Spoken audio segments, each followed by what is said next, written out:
Hello, everyone.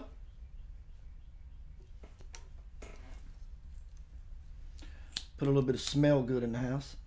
Kind of create a space.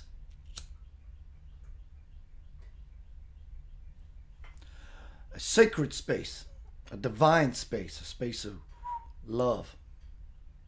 Purity. It's all the intention.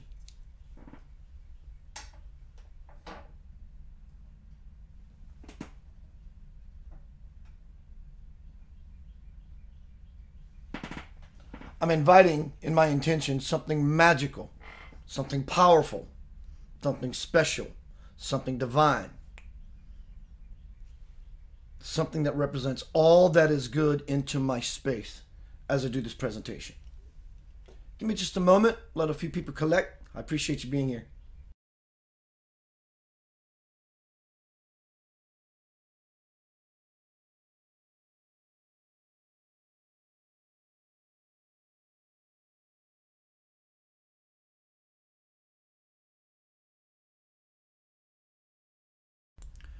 My camera looks a little fuzzy. Somehow this trick seems to work. I hope it works now.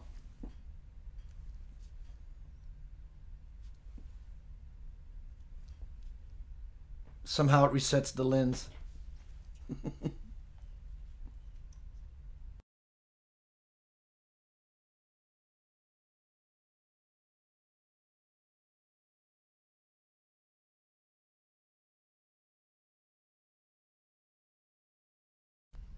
As I say in all my broadcasts, light solves all problems.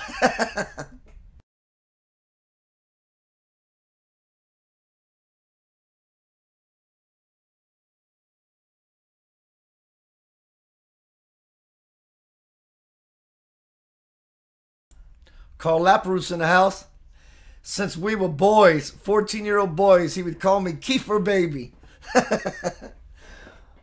What's up, CL? CJL? All right, y'all. Thank you for being here. We're going to get real today.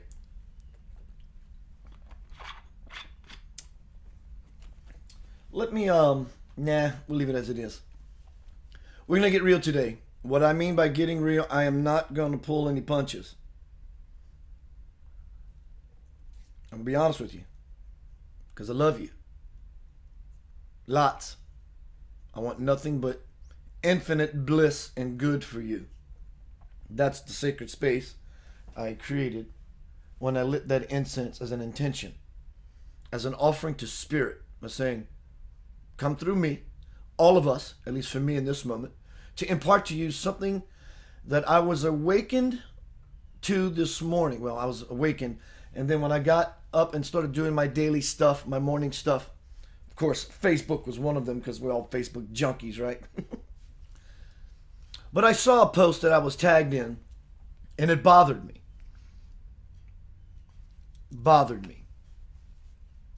Because many people live in a very erroneous state of mind and a state of being. This is not a judgment. It is absolutely not a judgment. It's an observation that I see the dynamic of people that I love, even if I don't know you, I love you. Moved by something that is absolute nonsense. It goes absolutely nowhere. And it has no validity. And it's not anchored in truth whatsoever. And I will reveal that to you by the time we come to the end of this presentation. I will reveal that to you.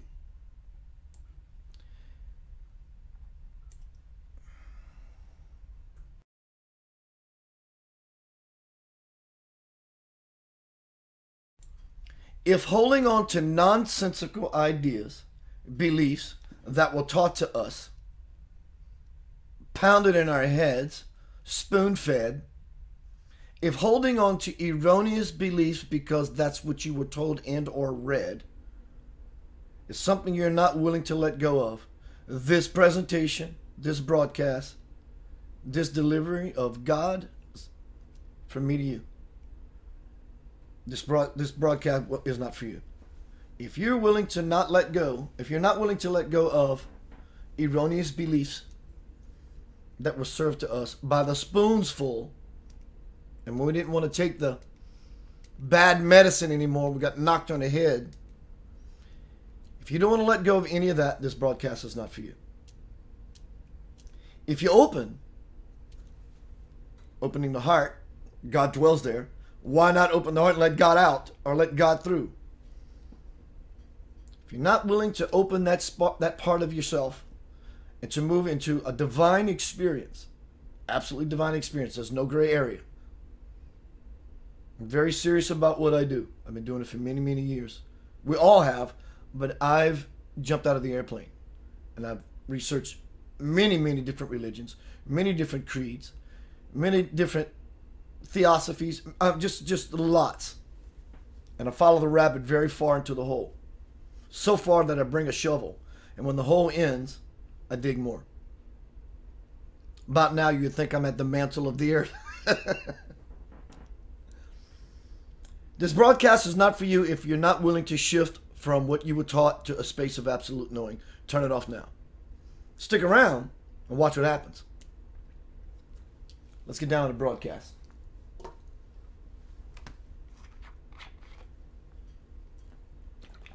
Again, y'all, welcome for being... I appreciate you being here. Welcome.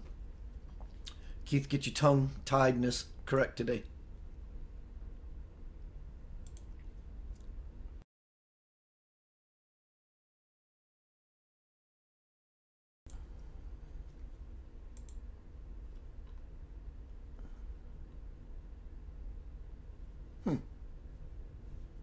Give me one moment, please. One moment.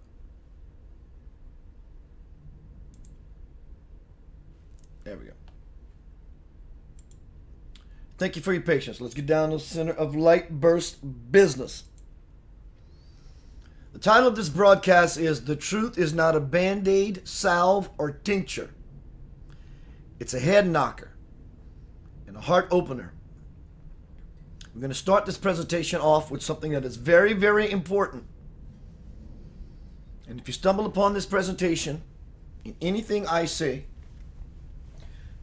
does not resonate with you, you're going to feel and experience exactly what I'm about to read you. This is not me trying to change you. We all have the free will to be ourselves blissfully. And if being in a state of non-bliss is a way of persons, the way they live their life, and that's bliss to them, so be it. But I'm not going to pull any punches. And it may come across arrogant. And if that's what you think, you don't know me very well. Because all I have in my heart for you is love. The truth is not a band-aid, salve, or tincture. What I'm going to read you is called cognitive dissonance. Very important piece of information. Sometimes people hold a core belief that is very strong. When they are presented with evidence that works against that belief, the new evidence cannot be accepted. It would create a feeling that is extremely uncomfortable called cognitive dissonance. Cognitive meaning think tank. Dissonance meaning not in harmony. That's why if you hit a bat, two notes on the guitar, and they're not the two correct notes, there's that, somebody's out of tune. Well, then we're out of tune with spirit.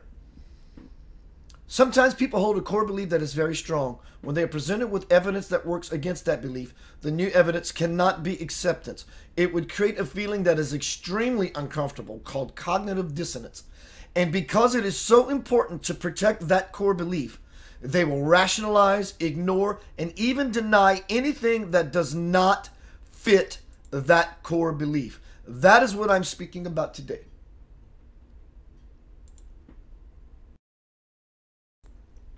Cognitive dissonance.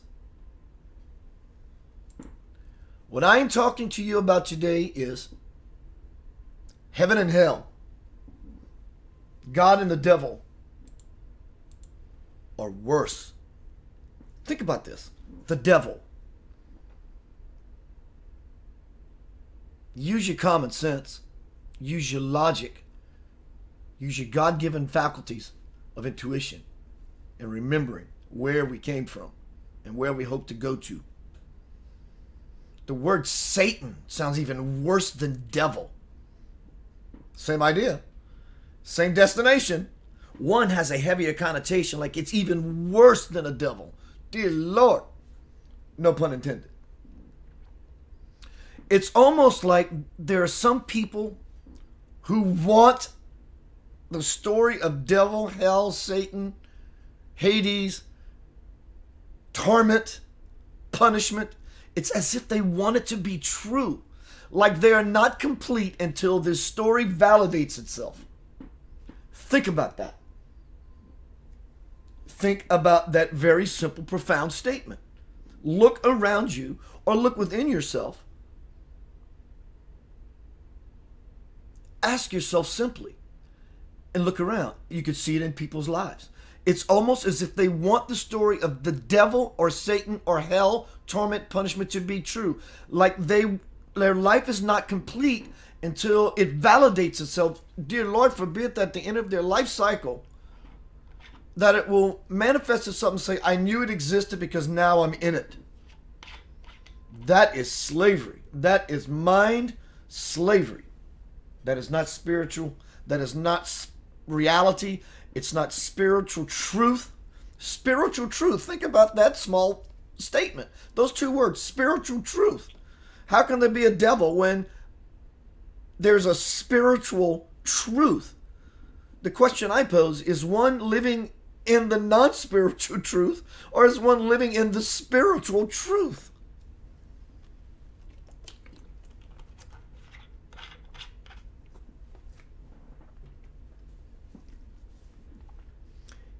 If God and the devil, or Satan, are opposites, God represents all that is good, all that is holy, all that is light, all that is truth, all that is reality. Who does not agree with that statement? If God is the light, the truth, positivity, all that is good, reality, everyone has to agree with that statement. I just placed it right in front of you and you're agreeing. Now, let's look at the other half of the coin. Actually, there is no other half of the coin. God is wholeness. There is no duality split. We're not seeking duality. We're already here. We want wholeness. Wholeness. The word holy is derived from wholeness, balance, yin yang. The Buddhists are pretty smart people. But let's look at the other side of the logical coin. If God is truth, reality, light, positivity, all that is good, then the devil or Satan has to be dark. We know light dissipates dark. So if God is omnipresent everywhere at all times, and the devil's side of the coin represents dark, then it's already a myth because the light has destroyed it. It dissipated it. It disassembled it. Unless for those who want to hold on to the model and reassemble the puzzle back in their logical mind.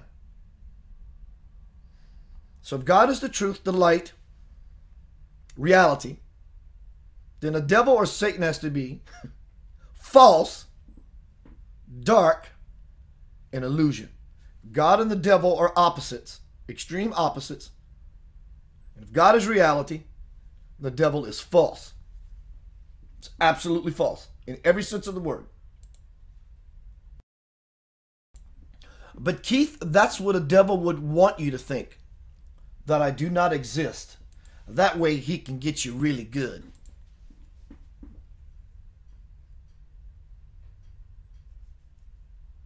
It's not real.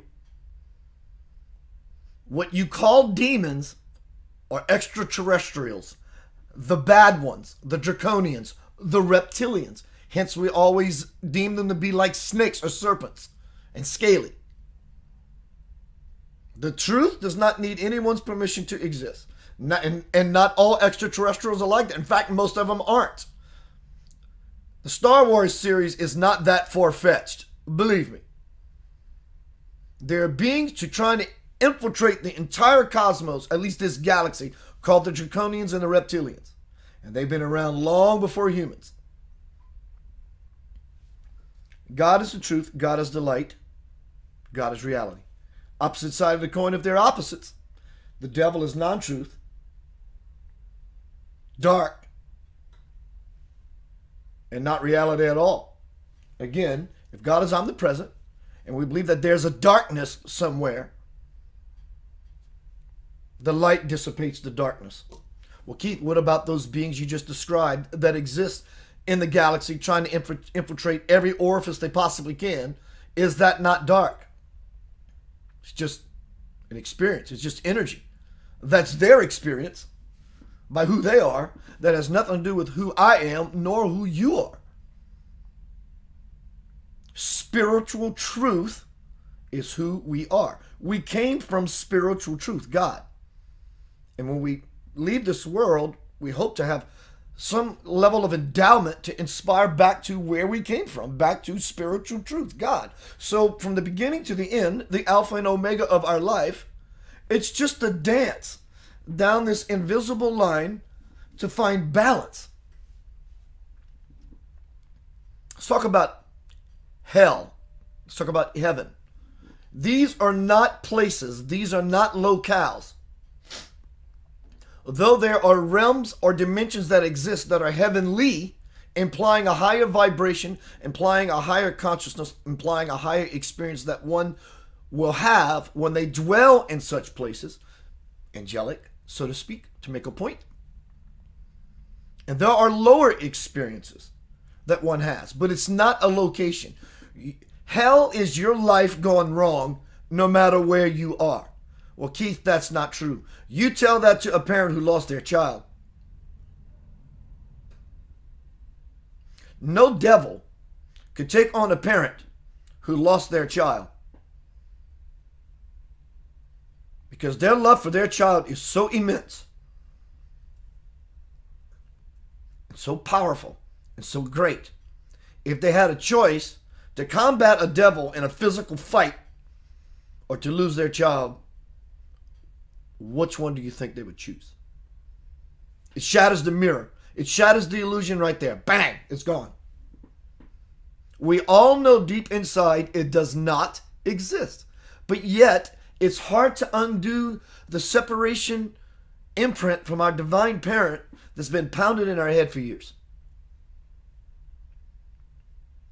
And if this is a dynamic for you, I feel for you. Not because you're broken, but because on the other side of this erroneous belief is spiritual truth. It's spiritual liberation. That is the whole point of us being human and God being everywhere. It's spiritual liberation to bring to a focused point the divine on the physical plane we know as earth. Jesus said, I am the way. I am the way, the truth, and the light. Follow me, meaning follow my walk, follow my stride, do as I do, and look within, because the kingdom of God is within. It's not without. The way out is in. The way out is in. I am in my Father's in me, and I am in you. And that's all located right there. Let's talk about hell. Again, in heaven, they're not places, they're spaces of existing within oneself. One moment, I need some water. Welcome, everyone. I appreciate you being here.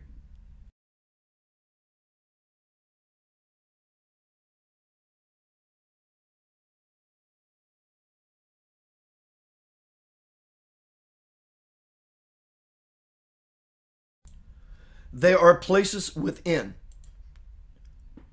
Hell is your life gone wrong no matter where you are. Here's a new model. The Egyptians, Greeks, Romans all had elaborate beliefs about the afterlife. We're no different. Right now, a book is burning through America's churches that has put the issue back front and center for many. The book is titled Love Wins by Rob Bell.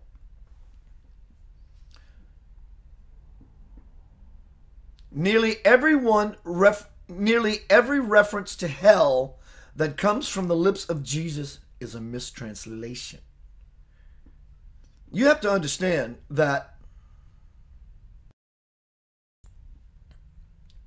the King James Version of the Bible was translated. It was translated after translated, translation of translation. Things get lost. Things get lost. And you have to keep in mind and consider what happened in the late 300s. Do the research. I've done the research. And I've done the research.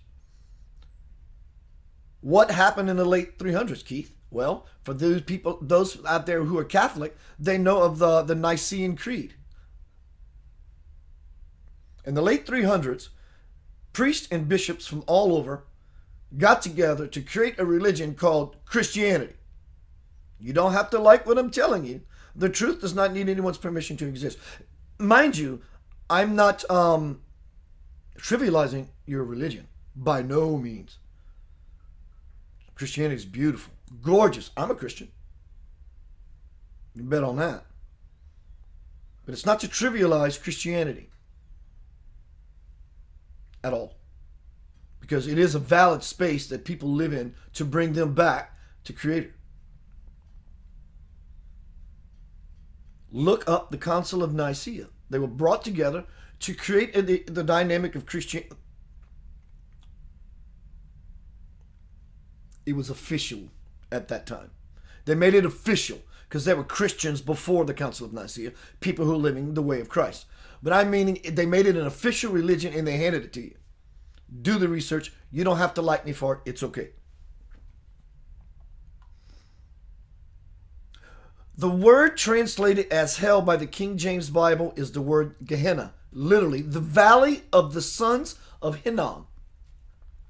This notorious valley of the south side of Jerusalem was once the site of pagan sacrifices, including child sacrifice, and had been cursed by the prophets of Israel. By Jesus' day, it served as the garbage dump. It was a foul, noxious place where dogs roamed and fires burned. Jesus seized upon this vivid imagery in his sermons. He urged people to repent, literally meaning, excuse me, changing your mind, that cognitive dissonance I spoke about, lest they end up in Gehenna, that is, the garbage dump. In other words, back then, you did something goofy and stupid, they burn you. Gehenna, the garbage dump. He could just as easily have told them to repent, or they would wind up throwing away their lives. This is the model. It got lost in translation. And also, those people who put together and fashioned the Council of Nicaea did not have your interest in mind whatsoever. They did. They still don't. The factions, the powers that be, it's not blaming them, making a general statement, the truth. They don't care about you. Who is the they? The Draconians. They've infiltrated every possible orifice throughout the galaxy that they can. They're influencing people in the seat of power. Not all of them. Some people are absolutely true and passionate and sincere about their vocation. To those, I applaud. And I'm saying thank you for being in the system and putting a halt as much as possible to the riffraff and the nonsense that is separating humanity.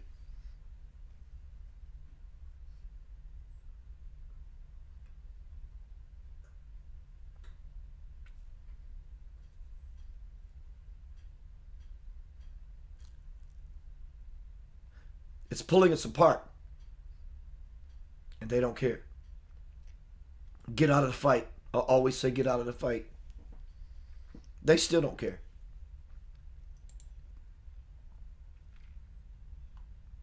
This is from my bestseller, The Divine Principle, Anchoring Heaven on Earth. God and I are having a dialogue. Took over the course of 8 years.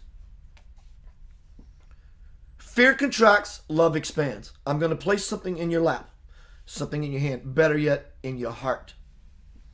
When you hear this, another level of erroneous thinking about the devil, even worse, Satan, hell, punishment, judgment, torment, it will dissipate for you.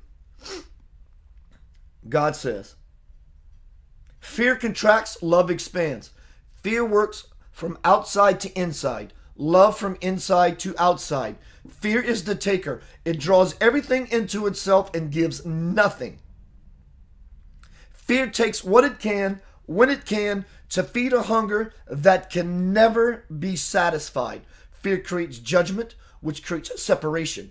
All that love does is give. It nourishes itself, yet has infinite leftovers to offer everyone and everything. Love is never hungry. Love creates acceptance, which creates unity. Love is a fountain of wealth that is endless, eternal.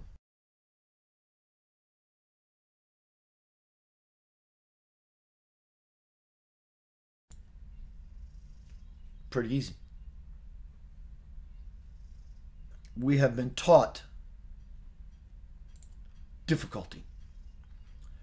Reading a little more from the divine principle. Spirit speaking, and then I will chime back. When you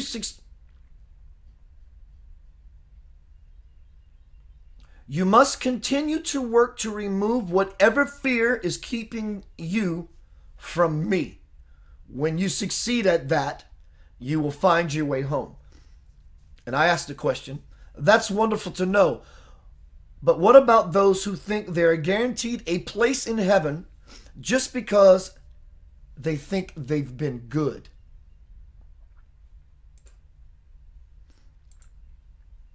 Honest question. No matter how good someone may be, I guarantee no guarantees if they are only being good because they fear the consequences. Fear is fear. A horse by any other name is still a horse. The only way one can ever become conscious of absolute love is by doing the right thing because they want to out of love, not because they have to out of fear. I say to Spirit, I think I've heard this from you before, but I didn't really understand it till now. You're saying that the only difference between you and me is my fear. Keith, that is exactly what I'm saying. A horse is a horse. But before you can harness your true horsepower, you must round up all of the fears that have kept you from becoming stable, that have kept you from realizing that love is love. Which fears should I address first? The ones on the surface or my deepest ones? Do not risk overloading yourself, beloved. But if you feel that you can tackle the deepest one now, then go for it. Because it is your root fear that first filters the soul's light.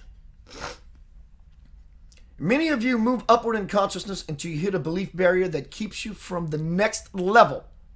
There you remain, grounded in how you think things are, until you can get yourself unstuck from your limiting beliefs, until you can see through the illusion of your fear.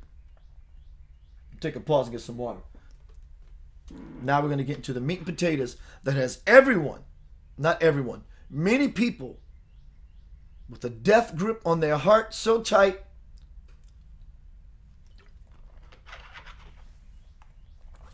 then release it back into the nothingness from which it came.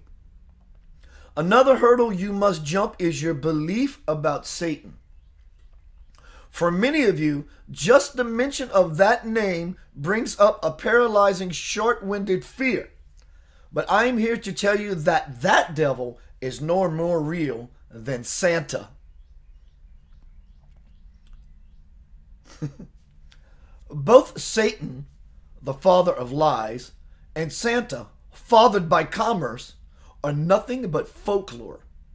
Tales of the devil have gripped people in a soul clutch so tight, I just said this, that they would prefer to die believing he exists rather than release him back into the nothingness from whence the idea of such a one came. When held against the truth of God, any devil is sure to lose. Whose side are you on, Keith? Well, that goes without saying, but I'll say it anyway. Truths. As for Santa, if you ask a child, is Santa real? He or she says yes, even though he is not. Unlike children, you know the truth, but your knowing does not negate a child's reality, does it? No, not at all. But many may feel that what's being said here is not true. Yes, I know. Another belief. Follow me on this. By the time people reach adulthood, they know that the Santa story is fiction. Likewise, based on their own experience, the spiritually mature, no matter what their age, know better than to believe the story of Satan. But those who are spiritually still in their youth are not yet far enough along to see through and reject it. You might find it quite intriguing to see what happens when you scramble the letters in the word Santa. Oh, wow, it says Satan. I've never noticed that before. Yes, it does, my friend, and it also makes a point. People believe that Satan, through his temptings, distracts them from God within. The same holds true for Santa. Because their kids believe so strongly in Santa, many adults have become distracted from the true meaning of Christmas. The Christ Mass, the time to celebrate the birth of Christ within you. Many have forgotten that Christmas is not a time to receive gifts, but a time to celebrate their own gift. Nor is it a time to convince someone that they must give a gift, but to help them realize that they are the gift.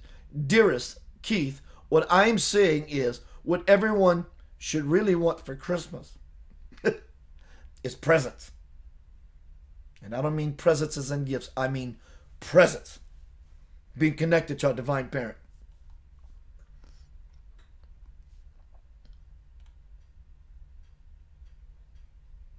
Why some people can't seem to let go of the devil? Is it because they need such a deterrent to keep them from behaving badly? Yes, they may be under the assumption that their let go behaviors will land them in a fiery pit. But you know what people say about the word assume? Well, this is just another asinine belief conjured up by those who want to control you, those who are Luciferian influence. Luciferian is different from devil and Satan. But for the sake of this broadcast, we'll just call them bad beings. Since there is no devil, is it more correct to see those who negatively influence us as a lower vibrational force? Yes, Keith, that is a more accurate depiction. Who are the ones being influenced? Those most likely to become candidates for manipulation on a psychic level are those who are filled with angry, fearful thoughts. How can one recognize those who fell under the influence, as you say? I asked Spirit. They're the ones who still promulgate the message that God is separate from you, holier than thou, and that you can never aspire to God because you are born sinners, as if it is a sin to be human. I used to think this way. How do you feel now, Keith, that you have relinquished this distorted belief? So relieved, much lighter, freer, like a huge burden has been lifted from me, because I know what I was taught is completely untrue. Just be aware, because they are still influential ones on the earth, trying to pump you full of meaningless stuff, all the while keeping secrets from you.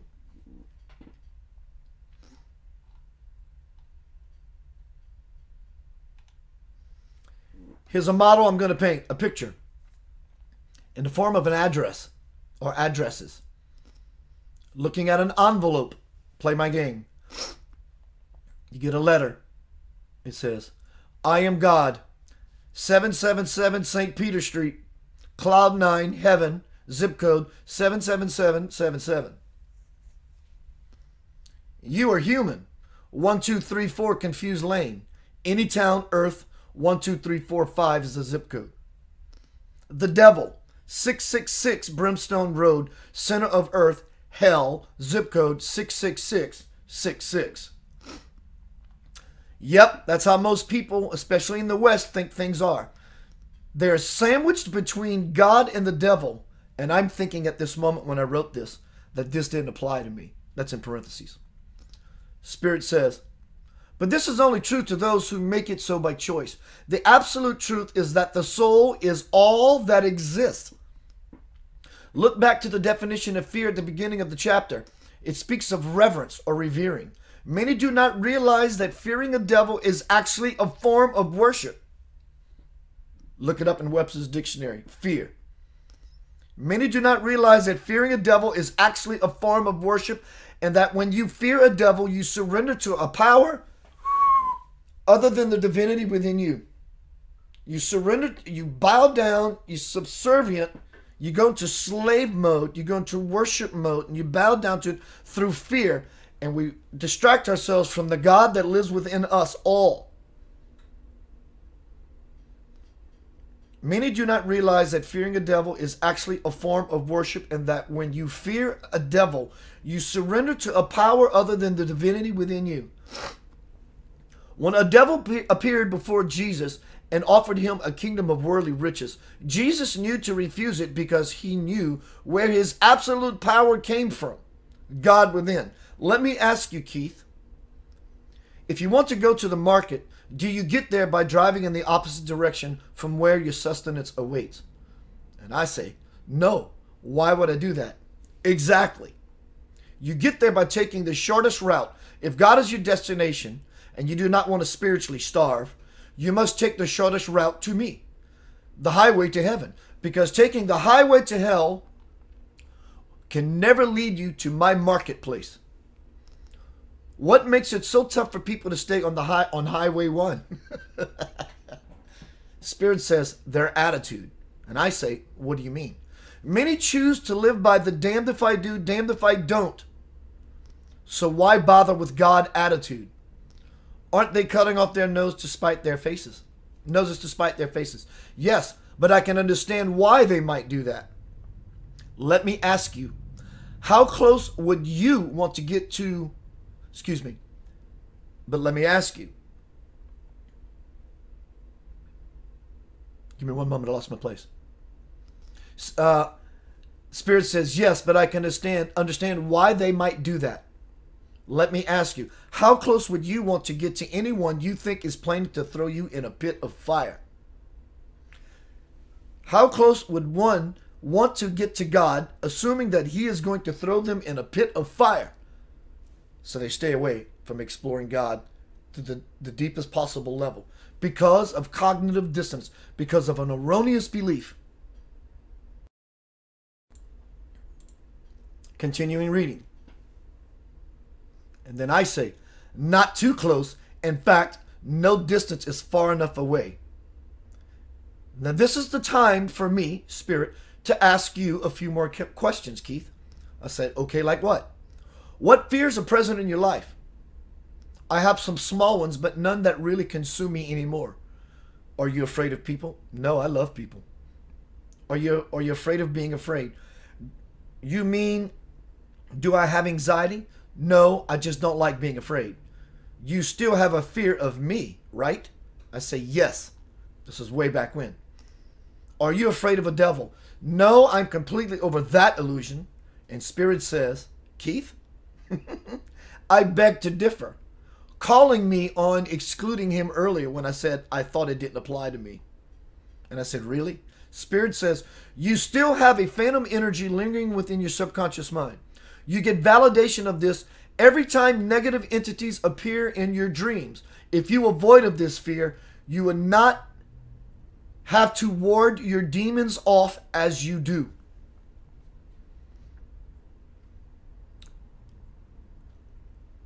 But you should know that your devil fear is synonymous with your God fear, because deep down you still think that if I judge you as bad, you will land in hell and be tormented.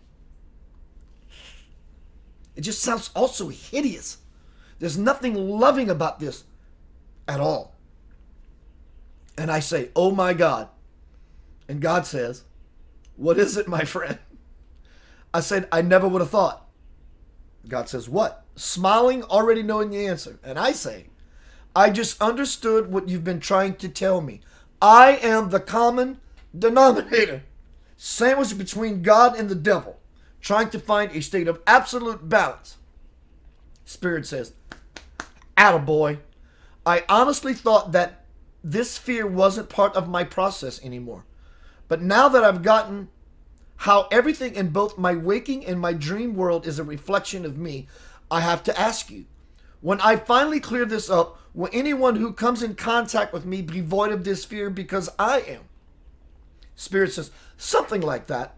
When someone who still believes the way you used to believe enters your energy field, into this broadcast, into this forum, into this theater, hearing me share my heart, many years of work, being connected to God consciously, expanding in my awareness, and it is happening to me. Something like that, when someone who still believes in the old paradigm, basically, the way you used to believe, Keith, when they enter your energy field, your new conviction will work on them at a level they may not be aware of. Nonetheless, it will have a powerful effect of triggering within them the same changes you found so beneficial.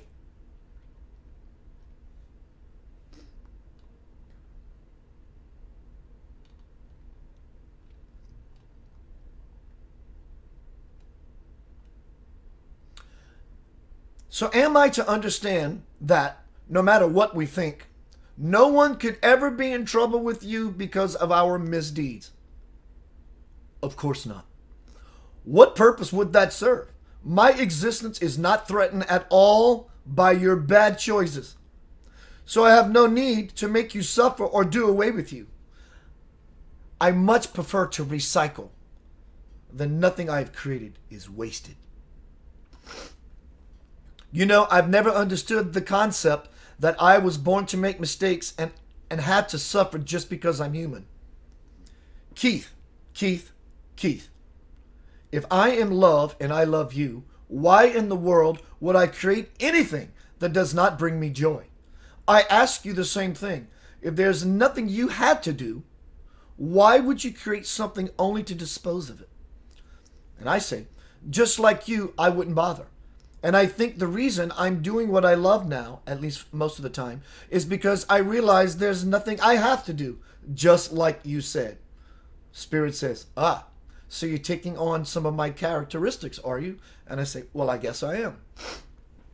Is living in love and doing what you love working for you? Yes, absolutely. So what is it that's still bothering you, my child?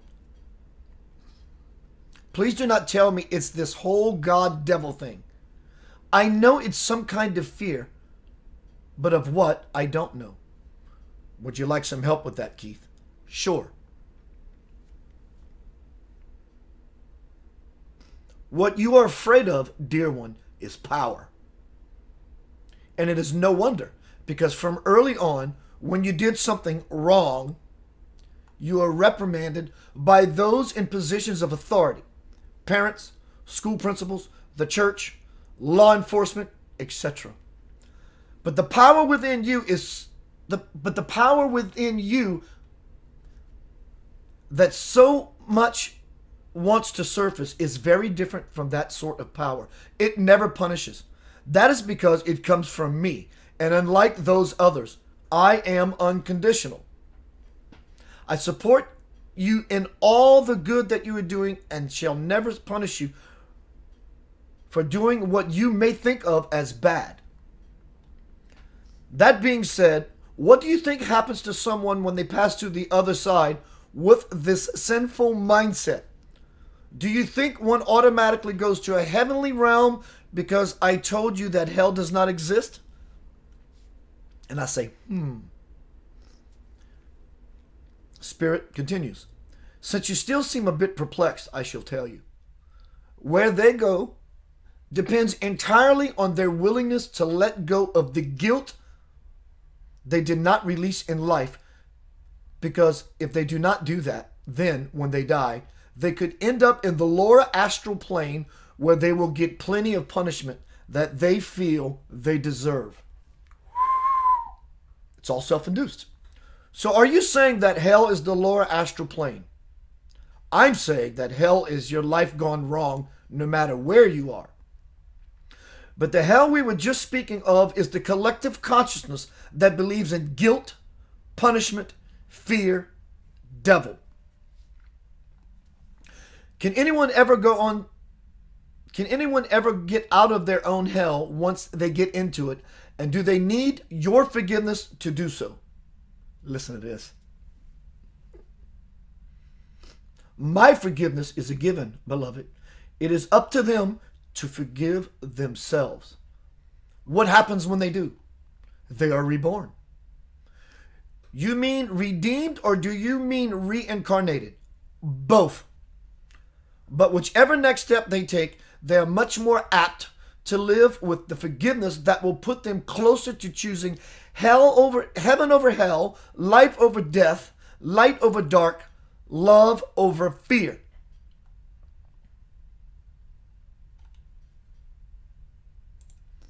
It's erroneous.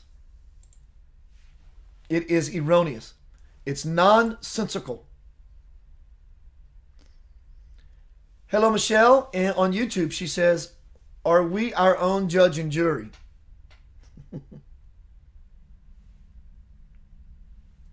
If Creator had to sit back and judge not only 7+ billion people on this earth, but every being cosmically, it would be so stressed out, its spiritual disposition would break down. The universe would shut off just like a light.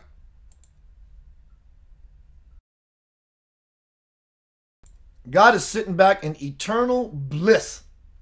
Eternal bliss. Dear Lord is just sitting back, basking in it. It is it. And it forever shines. It's love and grace through everything. The love and grace is the chair you're sitting on. The love and grace is you being able to hear my voice. The love and grace is the breath that you breathe.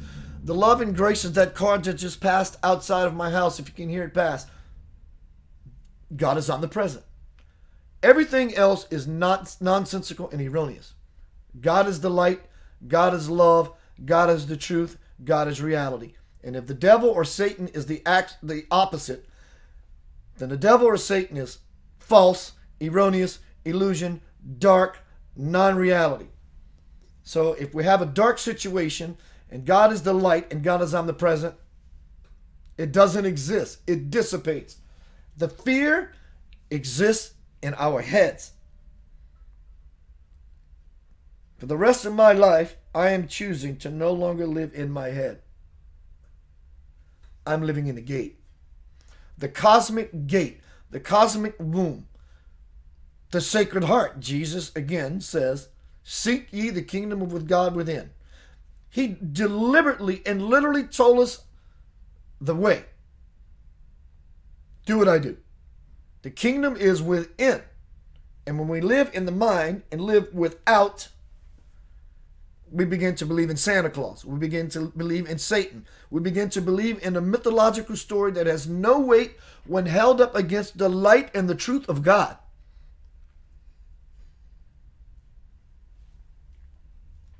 The way out is in. The way out is in. Take a Q&A if anyone has anything you would like to share. This broadcast was not about being arrogant. I'm passionate about what I do. I'm passionate about sharing my heart, about sharing my life, about contributing to the dynamic and the dance that we know as humanity. I know I was born on this earth for this reason. Take what I'm offering, and the love offering, the gesture I am intending it. Sit with it for a while. Go back and watch the beginning of this broadcast. Sit with it for a while.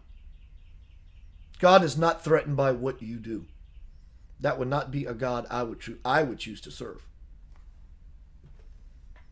In closing, before I take a Q&A, let's say this is a God that represents judgment, separation. You will be punished. and it sits on a plateau about here. There's a God of unconditional love, non-judgment, accepting of all people and all things, because God is not threatened. Which one is the lesser God and which one is the higher God? So the question I pose is, which one will you serve?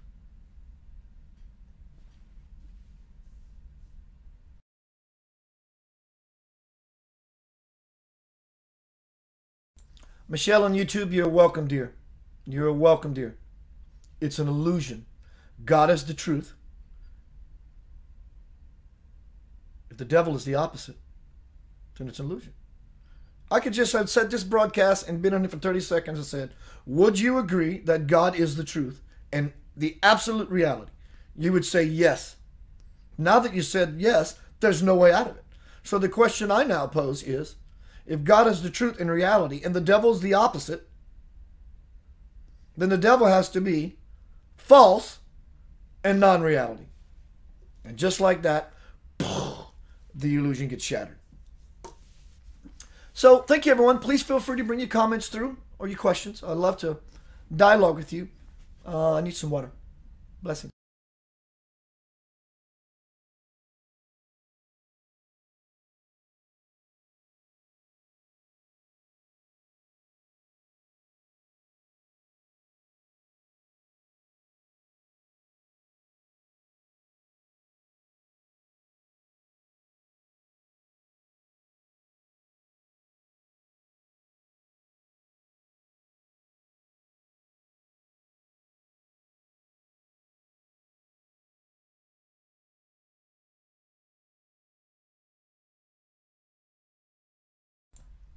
All right, I'm going to go to the feed a little bit and poke around. If I do not select you, it's not intentional. Oh, by the way, I have another broadcast I'm going to be doing at 3 o'clock Central Time today with Jennifer Foster on Head to Head, Heart to Heart, my new coming together kind of show, right? It's not from an interview perspective. It's more or less from two people just getting there and dialoguing and talking about things and bringing about things. It's 3 o'clock today. You'll find it on my wall. February 14th, Valentine's Day, Spiritual Symposium by Master Spiritual Teachers. It's going to probably start about 3 o'clock. Spiritual Symposium called Self-Love Symposium, Becoming the Greatest Love of Your Life. Heads up, more details about that coming soon.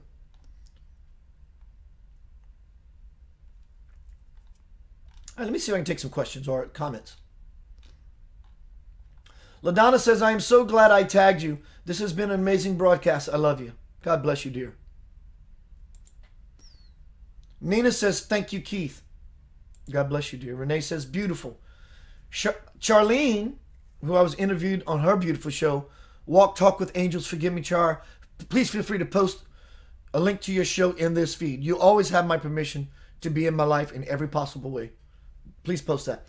She says, you are passionate and that's why you do this. Oh, I am on fire. I love it. Renee says, peaceful power. The devil is a lie. It's not true. It's true for those who believe in it.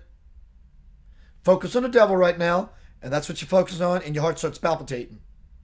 And you forget about God while you're doing it. But if you focus on the joy of God, the devil disappears. Try it. Try it right now in this moment. It vanishes. It vanishes. Renee says, yes, the gift of divine presence. I feel it right now. Dear Lord, I feel it right now. Do you feel it? I'm buzzing. I'm riding the current. I feel it. Buddhist monks ride the current. People are spiritually endowed. No matter what denomination they follow, they feel the cosmic current. It's called the breath of God. LaDonna says, oh, the joy in my heart. I see the colors, Keith. They get vivid, don't they? This is seeing. We think this is seeing our entire life.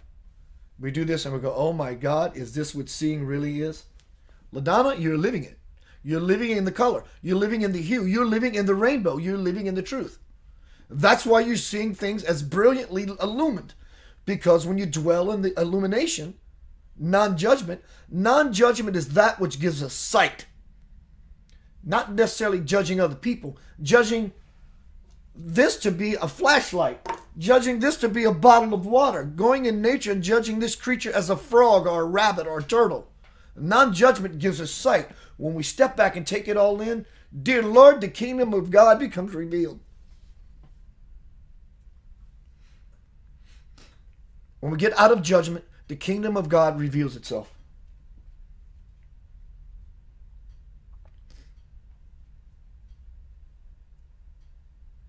Carl Lapro says, I hear religious people talking more about Satan and the devil more than the love of God.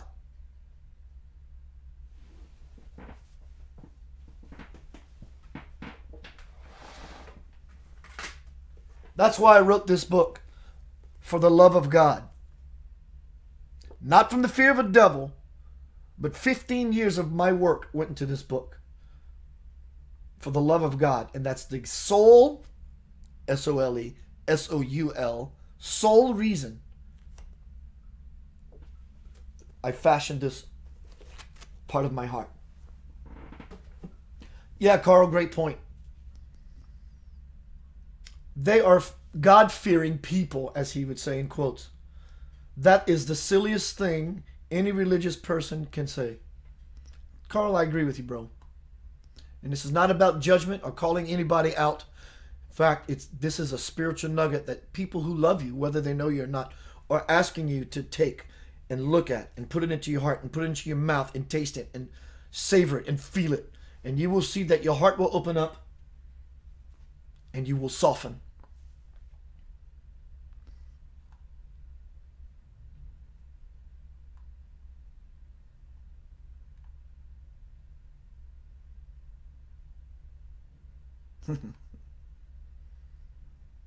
In closing, and if you have one more comment or question, please bring it through now.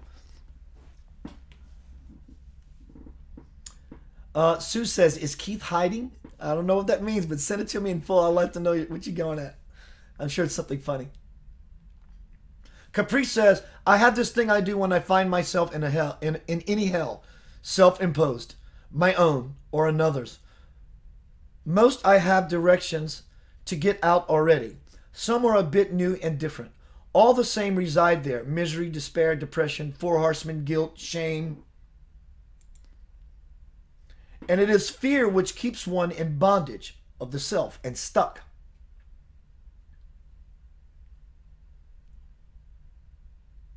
All right, y'all, I'm going to do one more refresh. Thank you for being here. If you have someone in your life that can use a fresh perspective, not because we want to go at it to change them, because they're not broken, only from the space because you love them, and would think that they're actually ready to hear something like this. That's the intention we come from. Heck, if you want to just post it on your wall, those whose time has come, and it's harvest time, they will naturally listen to the feed. LaDonna says the anxiety is going away. Everything is okay. Now, right now in this moment, everything is perfect. Everything is blissful. When you're going to die, you're going to die. I know about anxiety. I have it. It all goes back to the fear-based point of the poignant, am I going to die? Oh my God, I'm checking my pulse. Oh my God, I'm rushing to the hospital because it's a fear of death.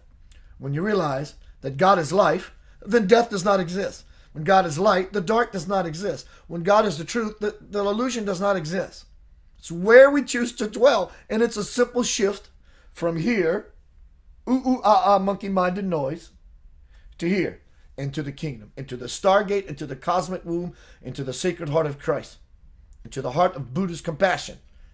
That's the gate. Anxiety goes away. I have to admit, own up to the fact I am going to pass one day.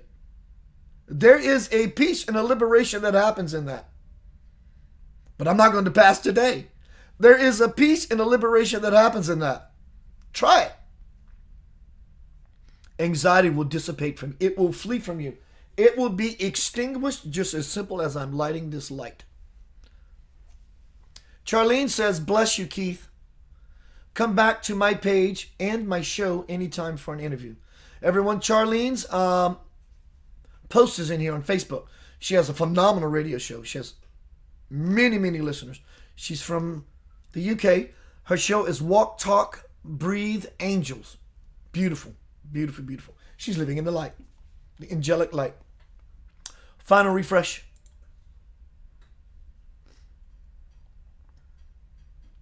Sue says, I couldn't see you at the start.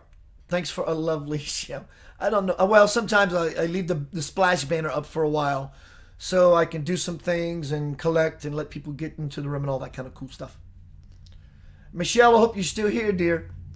Michelle on YouTube says, wow, all is in the heart. The head, the mind is just a memory tank, a memory bank. She also says, you know, there are lots of people who have trouble with the term God due to childhood negative programming. She says, you are amazing and your passion is so joyful. Ah, thank you, sweetheart. You're a blessing in my life. I love what you have to say in your contribution to this world and what you are about, Michelle. I do. Sincerely. All right, y'all. That one final refresh.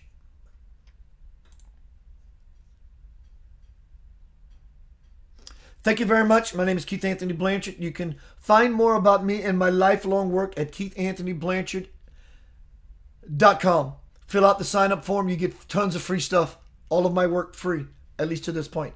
The digital copies of my work, all free. You do. Click on the red Ferrari at KeithAnthonyBlanchard.com. It'll take you to my RPM program, my lifelong work, Recognize, Plug in, and Manifest. When we begin to recognize the omnipresence of God, it's everywhere. Then we begin to see. When we get out of judgment, the truth becomes revealed. The kingdom becomes visible. And when we step into that threshold, there's no more struggle. There's no more effort. There's no more life kicking your ass. Keith, I want to know more about your RPM program. KeithAnthonyBlanchard.com. Click on the red Ferrari. It'll take you to a page. It'll tell you what you get, and it will tell you what you'll be able to create. And then you get one-on-one time session with me. Go to KeithAnthonyBlanchard@gmail.com and say, Keith, I want a free session with you. And we can help move you through a said block, something that's troubling you, help you to connect more with your intuition, create a greater capacity of spiritual awareness, expansion. Dear Lord, and life gets really good and juicy. I'm living in that place. I'm telling you this not as a bragging point, but to tell you because I love you. I'm living in this space in my life. And it's beautiful and it's powerful. And it's not just about the ooey gooey warm feelings I have inside when I come from this dynamic. Something else begins to happen. And I cannot describe that to you. It's not that I won't. I can't. And words tend to soil it. It's a gate. It's a light switch that everyone has. We all possess it. And when we flip it, seeing takes on a whole new meaning. Feeling takes on a whole new meaning.